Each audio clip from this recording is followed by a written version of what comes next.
يا ربي صل على المختار طه البشير واغفر لنا كل زله وامحنا في النظير يا ربي صل على المختار. Bismillahirrahmanirrahim. Alhamdulillahirabbil alamin. Allahumma shalli wa sallim ala sayyidina Muhammadin miftahi babi rahmatillah adada ma fi ilmillah salatan wa salaman daimaini bidawami mulkillah wa ala alihi wa sahbihi. Allahumma shalli ala sayyidina Muhammadin salatan tunawwiru biha qalbi wa taqdili biha hajati fid dunya wal akhirah wa ala alihi wa sahbihi wa sallim. Assalamualaikum warahmatullahi wabarakatuh. Sahabat online yang dirahmati Allah, alhamdulillah kita bisa berjumpa kembali. Mudah-mudahan kita senantiasa mendapatkan taufik dan hidayah dari Allah Subhanahu wa taala. Pada pertemuan kita kali ini, mari kita ngaji bareng Habibana Novel bin Muhammad Al-Idrus tentang berpikir positif dalam setiap keadaan. Ini hadis riwayat Imam Muslim dan imam-imam yang lain. Dari Sayyidina Abu Hurairah radhiyallahu anhu, Baginda Muhammad SAW bersabda, Allah Azza wa Jal berkata. Jadi hadis itu ada dua. Hadis yang merupakan ucapan, ketetapan, ataupun perbuatan Nabi Muhammad SAW. Ada juga hadis yang sebetulnya itu ucapannya Allah Ta'ala. Ya, ucapannya Allah Ta'ala. Tetapi bukan Al-Quran. Yang Rasul menyampaikan langsung kepada kita, ini Allah yang berkata gitu. Walaupun sejatinya semua ucapan Nabi SAW adalah ucapannya Allah. Kenapa? Wa ma yantiqu 'anil hawa. Karena baginda Muhammad SAW dalam Al-Quran dikatakan tidak pernah berbicara dari hawa nafsunya. Melainkan semua yang diucapkan Nabi, wahyun yuha. Adalah wahyu dari Allah Subhanahu wa ta'ala.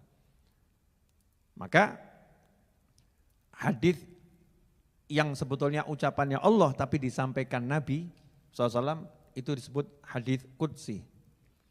Nah, ini termasuk hadis qudsi yang diriwayatkan oleh Imam Muslim. Yaqulullah Azza wa Jal. Allah Azza wa Jal berkata, Ana 'inda dhanni 'abdi bi. Aku sesuai prasangka hambaku. Prakata hadisnya seperti ini. Ini penting untuk kita rasakan dulu biar kita bisa paham keseluruhan hadis. Aku sesuai prasangka hambaku terhadap diriku, kata Allah. Nah, sekarang kita mau memprasangkai Allah apa? Ya sesuai kenyataannya saja. Kenyataannya Allah Maha mencintai, kenyataannya Allah Maha menyayangi, kenyataannya Allah Maha mengampuni, kenyataannya Allah Maha melindungi, kenyataannya Allah Maha memberi. Itu semua fakta, nyata. Maka kita prasangkai saja Allah seperti itu terhadap kita. Allah sayang sama saya. Allah pasti akan memberikan jalan kepada saya untuk mendapatkan ampunan. Allah pasti akan mengampuni saya. Allah pasti. Prasangkai Allah dengan baik dulu. Husnul dzan. Jangan prasangkai Allah dengan buruk, negatif. Setiap ada yang nanya sama saya, itu saya jawab, responnya itu macam-macam. Dan saya itu paling gak suka. Kalau ada orang saya kasih tahu, ngeyel. Ngeyelnya model begini loh. Misal datang satu orang, Habib saya sakit, tolong didoakan. Saya jawab, kamu sehat. Mestinya jawabannya apa? Amin. Betul ya? Enggak, Bib. Saya ini sakit. Menukip ya.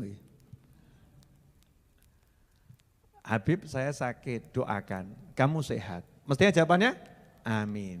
Kiai saya sakit, tolong doakan. Jawabannya mestinya, kalau kiainya bilang kamu sehat, jawabannya mestinya bilang apa? Amin. Kalau orangnya jawab bukan amin, tapi Kiai, Habib, saya ini sakit beneran. Ini maksudnya mau minta doa atau mau curhat? Curhat, ya. Dan dia sudah berpikir negatif. Bahwasanya dirinya ini gak akan sembuh. Penyakitnya susah disembuhkan. Jadi jawaban seorang Habib, Kiai, ulama atau teman-teman yang mengatakan kamu sehat, dianggap ini omong kosong yang gak ada manfaatnya gitu loh. Ini namanya prasangka buruk kepada Allah Subhanahu wa ta'ala. Wah ini banyak ini. Ada satu orang datang. Habib, saya ini punya masalah besar. Saya jawab, insya Allah enggak ada masalah. Ada Bib, ada. Kiwara sabor lagi. Dijak mikir enak kok. Saya itu mau memperbaiki dulu pola pikir orang-orang yang berinteraksi dengan saya. Jangan pernah kamu berpola pikir bahwasannya kamu punya masalah. Kalau pola pikirnya gitu terus, berarti zonmu ya begitu. Prasangkamu saya dalam masalah. Ya enggak selesai-selesai. Ini kan pola pikirnya apa nih? Pola pikir negatif semua, enggak ada positifnya. Datang satu orang, Bib, doakan saya ini segera punya keturunan. Sudah 20 tahun saya menikah, belum punya keturunan. Kan gitu. Saya jawab, insya Allah kamu datang ke dokter yang satu itu, insya Allah kamu akan diberi keturunan sama Allah Ta'ala. Jawab, Beb, kalau urusan dokter saya udah keliling dunia. Gak ada hasilnya. Duh, kurang ajar toh. Mendahului kersani Gusti Allah, betul kan ya? Mendahului insya Allah.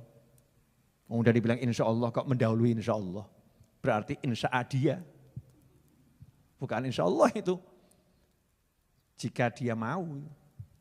Bukan jika Allah mau. Saya udah keliling capek ke dokter. Insya Allah. Mestinya kan amin. Amin, amin Bib. Insya Allah. Di mana alamat dokternya? Kan begitu. Membangun cara berpikir yang positif. Nah ini dalam kehidupan ini banyak teman-teman saya sesama muslim yang pola pikirnya itu nggak bisa positif gitu loh. Kena masalah sedikit hidupnya merasa hancur. Sedikit saja kena sesuatu langsung loyo, merasa nggak mungkin bisa bangkit, nggak mungkin bisa. Ini kan pola pikir yang harus kita rubah. Contoh, Bib, saya pengangguran, pengen punya rumah. Saya jawab, ringan memang saya kok jawab kan ringan, enggak mau yang berat-berat. Punya kompor enggak? Punya Bib. Punya wajan? Punya. Wajan itu bahasa Indonesianya apa? Alat penggorengan. Ya, cawan, ya bukan juga itu. Cawan wadah, bejana. Wajan juga ya? Iya, dari bahasa Jawa di Indonesia kan gitu. Kan asalnya Jawa wajan gitu kan. Wajan. Punya. Minyak punya enggak? Punya. Kira-kira uang 50.000 punya? Punya Bib, alhamdulillah. Ya sudah, ke pasar beli pisang, bawa pulang ke rumah, potong-potong, goreng, kelilingkan satu kota. Insya Allah nanti punya uang banyak. Jawab, Bib, kalau jual pisang goreng kapan sugih Bib? Oh, saya jawab, anak presiden aja jualan pisang. Dan ternyata ya menghasilkan duit, betul kan ya? Masa kamu sombong seperti itu? Dahului kersane Gusti Allah. Ini kan gak beres ini pola pikirnya. Menganggap kalau jualan pisang gak bisa sugih. Padahal itu Noto Suman tuh yang sugih-sugih jualan serabi. Serabi Noto Suman. Di Jogja itu banyak orang sugih gara-gara jual gudeg. Betul ya? Iya. Ada di Indonesia ini banyak orang sugih gara-gara jualan bebek goreng. Bebek goreng, kan gampang toh, bebek digoreng, selesai. Ya disembelih dulu, jangan langsung hidup-hidup digoreng. Ngaco kamu, sembelih dulu. Syar'i, goreng. Kalau pola pikirnya kerjaan ini tidak akan bisa membuat aku kaya, ya wes melarat, sudah miskin sebelum bekerja. Kenapa begitu? Ana 'inda dhanni 'abdi bi. Aku sesuai prasangka hambaku. Lah mikirmu ngono ya ngono. Makanya kalau ketemu orang-orang soleh itu, ini ya, ini mahal nih, rungokno nih, larang. Assalamualaikum, Yai, Habib, Ustadz. Waalaikumsalam warahmatullahi wabarakatuh. Doakan Yai, saya pengen nikah, jodohnya belum ada nih, nggak datang-datang. Yainya jawab, insya Allah besok kamu nikah. Jawab, kok besok toh Yai, tahun ini aja belum tentu kok. Itu jadinya adalah, ya wis, ya itu. Enggak besok, enggak tahun ini. Karena apa? Karena kamu sudah ngomong sendiri kepada Allah Ta'ala, aku prasangkai hari ini aku enggak nikah, besok enggak nikah, tahun ini enggak nikah. Maka Allah mengiyakan, ya wis, selesai. Berarti ucapan ini ngeri atau enggak ngeri nih? Ngeri. Makanya tanya sama teman-teman saya, sama relawan-relawan saya, sama santri-santri saya itu paling marah gitu ya. Kalau ada orang saya suruh bilang enggak bisa. Oh tajak gelut itu. Ya gelut dalam tanda kutip, ya orang gelut tenan mesti kalah aku tua kok ya.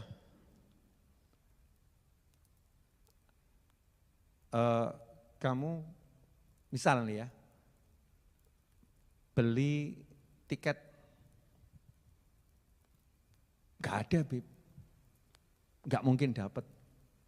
Yang model begini nih, oh langsung saya coret, ya, tidak layak jadi murid saya.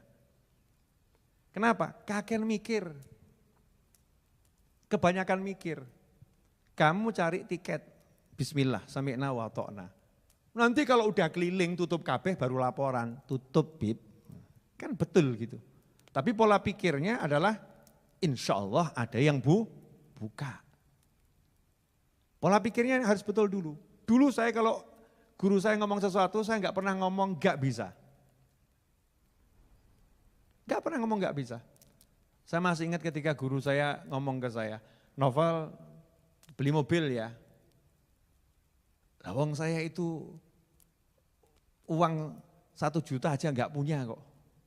Guru saya bilang beli mobil ya. Itu guru saya ngomong begitu sambil bawa brosur. Saya masih ingat itu sebelum makan siang ada sales dari Semanggi sini ke tempat rumah guru saya, pengen ketemu. Ditemuin tuh sama guru saya, anak muda gitu. Nawarkan mbak brosur jualan mobil, sales waktu itu. Ya terima kasih. Kemudian guru saya ngomong, Novel nanti beli mobil ya sambil nunjukkan gitu. Ya coba kalau kamu, setelah batinah ngeledek ini. Oh sepeda motor aja minjem kok. Suruh beli mobil. Jawaban saya langsung, siap amin insya Allah gitu. Siap amin insya Allah. Langsung saya prasangkai, wah aku meh duwe mobil. Saya akan punya mobil. Dan sekarang teman saya Mas Hanata tuh bingung, bolak-balik saya jual beli mobil. Beli, jual, beli, jual, beli, jual. Sesuai kebutuhan, kalau pas gak punya duit, jual. Ya punya, beli lagi. Majelisnya butuh duit, mobilnya dijual. Nanti punya duit, belilah lagi. Nah orang yang gak paham, prasangka baik sama Habib Novel, alhamdulillah, wah Habib Novel sugih pol. Kenapa? Mobilnya gonta ganti. Tetap bagus, kecuali yang paham. Nah, ikhwani rahimakumullah. Saya prasangkai yang baik ucapan guru saya, enggak pernah saya mikir yang jelek, saya mikir jelek. Dan saya paling marah gitu. Kalau orang dikasih tahu yang baik, kok jawabannya enggak bisa seperti itu, enggak mungkin. Jadi kamus kata enggak mungkin, enggak bisa tuh kalau interaksi sama saya harus dicoret. Coret, enggak ada kamus enggak mungkin, enggak bisa, enggak mungkin, enggak bisa, coret. Ya semalam juga terjadi seperti itu. Nggak bisa Habib, tapi Habib coba, siapa tahu bisa. Oh dalam kamu saya nggak ada nggak bisa. Tak coba bener, bisa. Setelah itu langsung orangnya ke toilet. Teman saya gitu ya, ya langsung mules itu, wah ternyata bisa nih, kalah sama Habibnya ini ya. Jangan pernah memprasangkai Allah dengan hal yang buruk. Jangan pernah memprasangkai dirimu dengan hal yang buruk. Termasuk prasangka buruk sama Allah itu memprasangkai diri kita dengan hal yang buruk. Jangan. Dan jangan pernah memprasangkai orang lain dengan hal yang buruk. Selalu menanamkan prasangka yang baik, situasinya seperti apapun. Kondisinya seperti apapun, prasangka yang baik. Meskipun udah langit runtuh, bumi terbelah, ya secara teori nggak mungkin selamat, mikir oh selamat gitu loh. Jangan mikir, mati, remuk. Jelek lagi mikirnya. Optimis. Itu mukmin memang harus gitu. Hasil nggak ngurus. Prosesnya benar, hasil nggak ngurus. Yang penting prosesnya tidak salah secara syariat. Kemudian dilanjutkan oleh Allah Ta'ala, wa ana ma'uh. Kalau bahasa Hadramutnya gitu, wa ana ma'uh. Ya, tapi kalau bahasa Fusahanya, wa ana ma'ahu, wa ana ma'ah. Dan aku bersamanya, hina yadhkuruni, ketika dia mengingat dan menyebutku. Ini kalau dihayati betul, ambles loh bumi ini. Remuk itu, hati itu. Allah bersamamu kalau kamu ingat Allah. Makanya kalau ada orang sumpek-sumpek, ruwet-ruwet itu berarti dia nggak ingat sama Allah, mesti. Mumet aku, berarti Allah lagi nggak sama kamu itu. Kenapa Allah nggak sama kamu? Karena kamu nggak sama Allah. Kamu nggak bersama dengan Allah, maka Allah nggak bersama dengan kamu. Kamu nggak ingat sama Allah, maka Allah nggak ingat sama kamu. Kamu meninggalkan Allah, maka Allah meninggalkanmu. Kok iso awakmu sumpek? Kok bisa kamu suntuk? Kok bisa? Lah, ya suntuk. Lah apa sebab suntukmu? Gak punya duit. Berarti kamu lupa kalau yang bisa ngasih duit hanya Allah. Makanya kan sabda Nabi, la haula wala quwata illa billah, obat untuk 99 penyakit yang paling kecil alham. Sumpek suntuk itu penyakit paling kecil yang disembuhkan dengan la haula wala quwata illa billah. Jadi kalau sumpek itu datang, ngusirnya gampang. La haula wala quwata illa billah. Ruwet la haula wala quwata illa billah. Enggak ada duit la haula wala quwata illa billah. Jodohmu angel la haula wala quwata illa billah. Saya ngomong sopo gitu loh ya. La haula wala quwata illa billah. Hanya Allah yang bisa. Enggak ada yang lain. Kamu bakal begini, la haula wala quwata illa billah. Hanya Allah yang bisa, enggak ada yang lain. La haula wala quwata illa billah. Terus yakinkan itu, kuatkan itu. Maka saat itulah Allah bersama kita waktu kita ingat sama Allah. Allah bersama kita artinya apa? Malaikat-malaikatnya Allah bersama kita. Junudullah. Ya, junudullah itu bersama kita. Bala tentaranya Allah bersama kita. Malaikat-malaikatnya Allah bersama kita. Malaikat akan mendoakan, sumpekmu hilang, sumpekmu hilang. Masya Allah. Kepala kita tiba-tiba dikasih berbagai macam ide lewat lintasan-lintasan bisikan-bisikan positif dari malaikat. Begitu ruwet urusan rezeki, la haula wala quwata illa billah, la haula wala quwata illa billah. Mulailah Allah kirimkan, Allah bersamanya, maka Allah kirimkan bala tentaranya, malaikat pun mendampingi, malaikat memberikan segala macam ide. Berbuatlah ini, bekerjalah ini, lakukan ini. Nimbulkan optimis, gampang ki urusan duit beres. Bala tentara Allah bersama kita. Rahmatnya Allah, hati dibuat adem. Rahmatnya Allah turun. Allah kasih nur cahaya di hati kita, gelapnya nyingkir, tenang. Nah kenapa bisa tenang, bisa enggak ruwet, bisa enggak mumet? Karena Allah bersamanya. Allah bersamanya apa artinya? Di antaranya dikasih rahmat, dikasih sakinah, ya ketenangan hati, dikasih cahaya sehingga bisa melihat dengan jelas, dikasih malaikat yang mengelilingi, malaikat yang melindungi, malaikat yang menolong. Ya tenang. Seperti Nabi Ibrahim alaihissalam mau dilempar ke api Namrud. Oh, Nabi Ibrahim gak pernah lupa mau dilempar ke api Namrud. Ya malaikatnya yang sibuk, malaikatnya Allah sibuk. Satu demi satu malaikat itu berbondong-bondong datang. sendika dawuh, mau diperintah apa siap, saya malaikat pembawa angin. Saya mau kirim angin biar apinya padam, enggak usah. Malaikat membawa hujan, saya diperintah Allah untuk membantu kamu. Saya siap ngirim hujan ke sini biar padam apinya, enggak usah. Makasih, enggak usah, makasih. Sampai pimpinannya semua malaikat, malaikat Jibril alaihissalam turun tangan. Ini kan menarik sekali. Siapa ingat Allah, maka Allah bersamanya. Makanya kalau kamu lihat ada orang yang bersama Allah, kamu enggak usah pusing. Tenang. Urusannya pasti dibereskan sama Allah Subhanahu wa taala. Urusannya pasti diselesaikan oleh Allah Subhanahu wa taala. Tapi yo ewangono. Jangan kamu lihat ada orang soleh sakit, butuh biaya ke rumah sakit, ya duitmu banyak, terus kamu jawab, oh dia orang soleh, tenang, nanti kan dapat rezeki, tapi orang mbak ewangi. Beliau akan dapat rezeki, beliau akan diselesaikan masalahnya oleh Allah Ta'ala. Yang rugi kamu, kok enggak jadi bagian dari bala tentaranya Allah. Enggak jadi bagian dari yang digunakan oleh Allah Ta'ala untuk menolong hamba-hambanya, kan rugi kita. Tapi kalau kita dipakai sama Allah Ta'ala untuk menolong hamba-hambanya, berarti kita orang pilihannya Allah Subhanahu wa Ta'ala. Wa ana ma'ahu hina yadhkuruni in dzakarani fi nafsih dzakartuhu fi nafsi. Kalau dia itu ingat saya sendirian dalam hatinya, enggak ada orang yang tahu, enggak di hadapan orang banyak. Kata Allah, aku juga akan ingat dia di dalam diriku. Loh, diingat sama Allah loh. Diingat. Kalau dia mengingat aku, wa in dzakarani fi malain.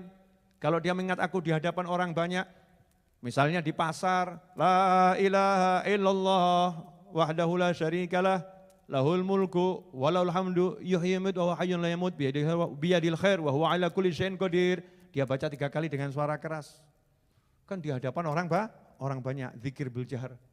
Baik dia sendiri maupun berjamaah. Ini hadis termasuk dalil bolehnya zikir dengan suara keras di hadapan orang banyak. Atau zikir berjamaah bersama orang banyak. Hadisnya sahih, riwayat Imam Muslim dan yang lain. Kalau dia memang menyebut aku di hadap kelompok masyarakat, kelompok orang-orang, berarti kalau ada satu orang nyebut di kelompok orang, berarti orang ini kan diizinkan berzikir dengan suara keras di hadapan orang lain. Yang satu juga diizinkan berzikir di hadapan keras di hadapan orang lain. Yang satu diizinkan berzikir keras di hadapan orang lain. Nah yang diizinkan ini bersama-sama, yuk kita zikiran keras di hadapan orang lain. Akhirnya zikirnya berjamaah. La ilaha illallah, la ilaha illallah, berjamaah itu. Maka Allah bilang, saya akan juga sebut-sebut dia di hadapan perkumpulan yang lebih baik dari perkumpulannya. Perkumpulan malaikat-malaikat yang besar, malaikat senior. Disebut-sebut sama Allah Ta'ala. Ini fulan, ini lagi nyebut aku nih. Ingat-ingat aku di majelisnya, di pasarnya, di suronya, di langgarnya. Disebut. Lah bayangkan kita di bumi, nama kita disebut di langit yang paling tinggi. Masya Allah. Sayangnya Allah pada hambanya. Disebut di langit yang paling tinggi. Jadi jasadnya masih di bumi, namanya sudah di langit. Seperti Sayyidina Bilal radhiyallahu anhu, orangnya masih di bumi, iya, tapi ternyata orangnya udah di surga. Udah jalan-jalan di sana. Kemudian lanjutan hadits ini, wa in taqarraba minni shibron, di riwayat yang lain zira'an ilayya, wa in taqarraba minni shibron taqarrabtu ilaihi zira'an, wa in taqarraba ilayya zira'an taqarrabtu minhu ba'an, wa in atani yamshi ataituhu harwalatan. Jika dia mendekat kepadaku sejengkal ini, maka aku mendekat kepadanya selengan. Kalau dia mendekat kepadaku selengan, maka aku mendekat kepadanya ba'an. Ba'an ini 2 tangan kita bentangkan. Dari ujung jari sampai ujung jari, ba'an.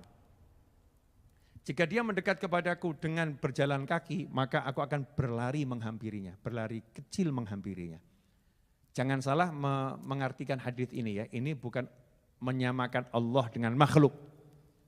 Bukan tasbih ya, bukan menyamakan Allah dengan makhluk. Maha suci Allah dari menyerupai makhluk. Tetapi ini adalah permisalan yang Allah berikan. Permisalan untuk apa? Mendekatkan pada pemahaman kalau ada orang itu mau mendekat kepada Allah sejengkal, artinya yo males pol gitu loh. Kitanya males pol. Mau mendekat tapi masih malesnya luar biasa. Malas, dengan malas mau mendekat pada Allah Subhanahu wa taala. Maka Allah akan melipat gandakan pahalanya. Yang segini jadi segini. Rahmatnya, ampunannya diganti sama Allah tuh 3 kali lipat. Ini kan yang selengan, ini kan 3 kali lipatnya nih Shibron. Kalau ternyata dia selengan, Allah akan mendekat kepadanya 3 kali lipat lagi. 1, 2, 3. Ini karena pakai bahasa tubuh. Ukuran-ukuran yang dipahami orang Arab di masa itu.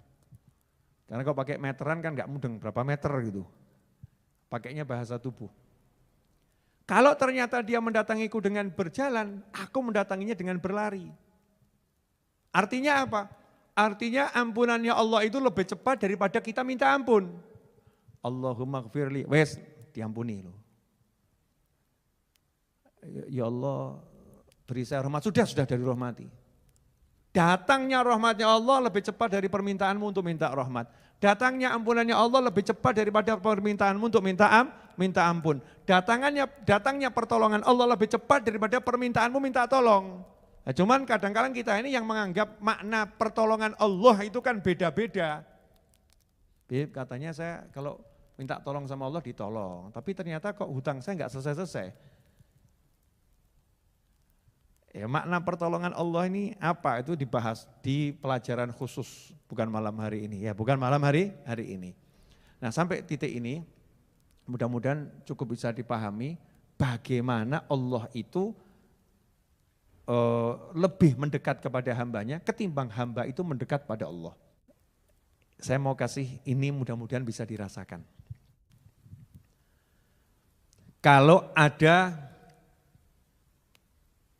pekerja pengangguran,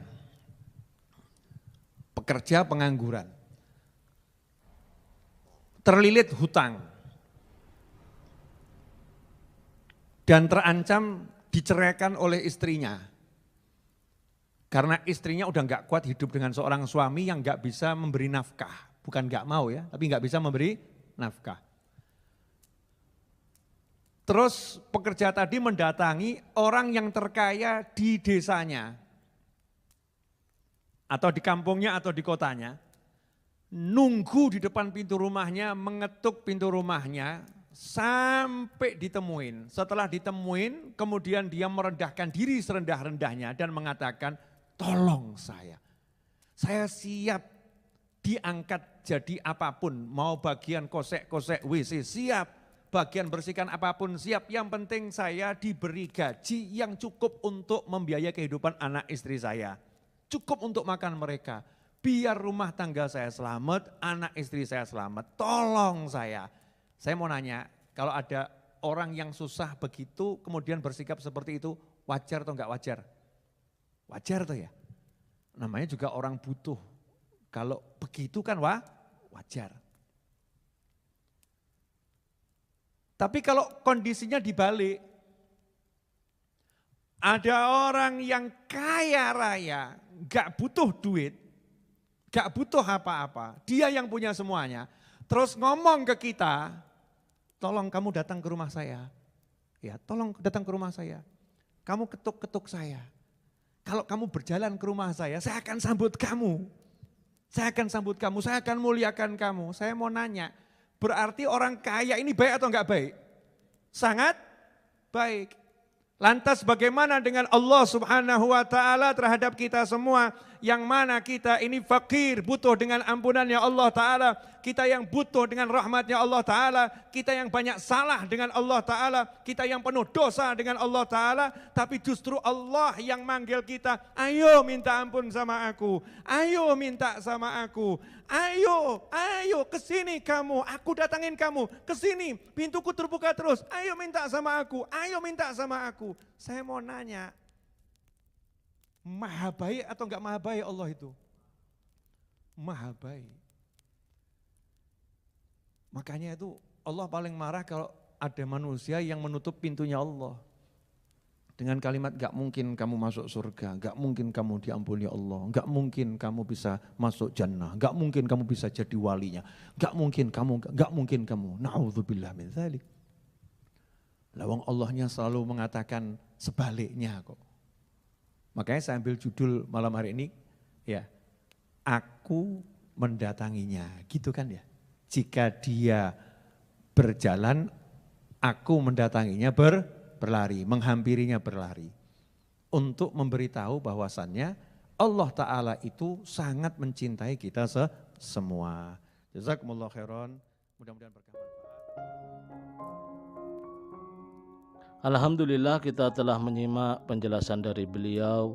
Semoga ilmu yang telah kita peroleh ini dari Habibana Novel bin Muhammad Al-Idrus menjadi ilmu yang bermanfaat bagi kita, keluarga dan anak cucu kita. La haula wa la quwata illa billahil aliyil azim. Tiada daya dan upaya kecuali dengan kekuatan Allah yang maha tinggi lagi maha agung.